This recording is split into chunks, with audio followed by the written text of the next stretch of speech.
আসসালামু আলাইকুম everyone. So আজকে আমি দেখাবো আপনারা 10 থেকে 15 টাকায় কীভাবে ফলোয়ার কিনবেন। সো ফলোয়ার কেনার জন্য আমাদের অবশ্যই একটা ওয়েবসাইটে যেতে হবে। ওয়েবসাইটটায় এখানে লিখবেন JTS SMM প্যানেল, যেটা থেকে আমি রেগুলারলি এখান থেকে এক্সচেঞ্জ করি। সো এখানে আপনারা যাবেন ওয়েবসাইটে, যাওয়ার পরে এখন আমি দিছি ওয়েবসাইটে যাওয়ার পরে এখানে দেখতে পাচ্ছেন আমি জাস্ট আমার লগ ইন করে নিলাম অ্যাকাউন্টটি। আপনারা ফার্স্টলি এখানে সাইন আপ করে নেবেন। সাইন আপ না পারলে একটু পরে এটা দেখাচ্ছি, ভিডিওটি দেখতে থাকুন। চ্যানেলে নতুন হলে অবশ্যই সাবস্ক্রাইব করে দিন। সো এখানে দেখতে পাচ্ছেন যে আমি কত ডলার কাজ করেছি, এখানে দেখতে পাচ্ছেন। এখানে থেকে আপনি ফেসবুক মেটা ভেরিফাইও নিতে পারবেন। উপরের দিকে যদি দেখেন তাহলে এখানে দেখতে পাচ্ছেন ফেসবুক ফলোয়ার মাত্র $10, মানে 10 সেন্ট। 10 সেন্ট মানে 11 টাকা 12 টাকায় এরকম পড়বে, 15 টাকার কাছাকাছি পড়বে।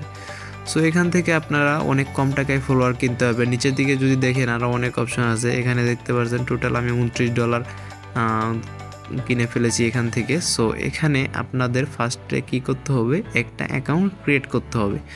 সো আমরা অ্যাকাউন্ট ক্রিয়েট করব, অনেকেই জানি অনেকেই জানি না। এখানে আমরা অ্যাকাউন্ট ক্রিয়েট করব, আমি কীভাবে করব সেটা আমি দেখিয়ে দিচ্ছি আপনাদের, যাতে আপনাদের দেখতে সুবিধা হয়। সো এখানে আমি আবার ওয়েবসাইটটিতে প্রবেশ করব। প্রবেশ করার পরে আমার অ্যাকাউন্ট যেটা আছে সেটা আমি জাস্ট লগ আউট করে নিব আপনাদের দেখানোর স্বার্থে।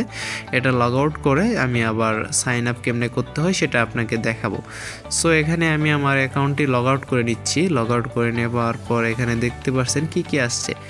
এখানে ফার্স্ট অফ অলই আমাদের আসবে হলো নাম্বার, তারপরে হলো ইমেইল, তারপরে হলো পাসওয়ার্ড। এই সব কিছু দিয়ে আমাদের কনফার্ম করতে হবে। এখন দেখেন এখানে এসে পড়েছে নাম্বার। ফার্স্ট অফ অলে আমরা নাম্বার দিব, ইউজার নেম একটা বসাবো, ইউজার নেম দেওয়ার পরে ইমেইল দিব, ইমেইল দেওয়ার পরে পাসওয়ার্ড দিয়ে কনফার্ম পাসওয়ার্ড করে আই এম নট রোবট ক্যাপকার্ডটি পূরণ করব।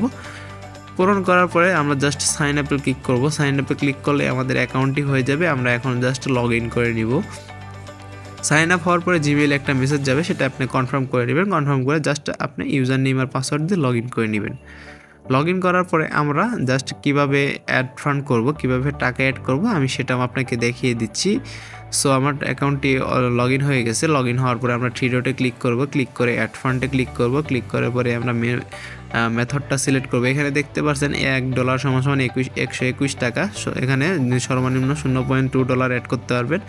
আমি এখানে $1 অ্যাড করে দেখাচ্ছি। জাস্ট $1 ক্লিক করলাম, আই আন্ডারস্ট্যান্ডে টিক দিলাম, টিক দিয়ে পে ক্লিক করলাম। ক্লিক করলে আপনারা দেখতে পাচ্ছেন এখানে বিকাশ, নগদ, রকেট এগুলোর মাধ্যমে আপনি পে করতে পারবেন। সো এখানে বিকাশ সিলেক্ট করলাম, সিলেক্ট করার পরে পার্সোনালে সিলেক্ট করলাম। এখানে নির্দেশনাটা একটু পড়ে নেবেন। ফার্স্ট অফ অল ডায়াল করে তো বা বিকাশ অ্যাপ থেকে আপনি সেন্ড মানিতে ক্লিক করে এই নাম্বারে টাকাটা পাঠিয়ে ট্রানজ্যাকশন যে একটা আইডি থাকবে সেটা কপি করে জাস্ট ওখানে দিয়ে রাখবেন। দিয়ে ভেরিফাই ক্লিক করলে আপনাদের টাকাটা অ্যাড হয়ে যাবে। সো এভরিওয়ান, ভিডিওটি ভালো লাগলে অবশ্যই সাবস্ক্রাইব করবেন, সাবস্ক্রাইব করে পাশে থাকবেন।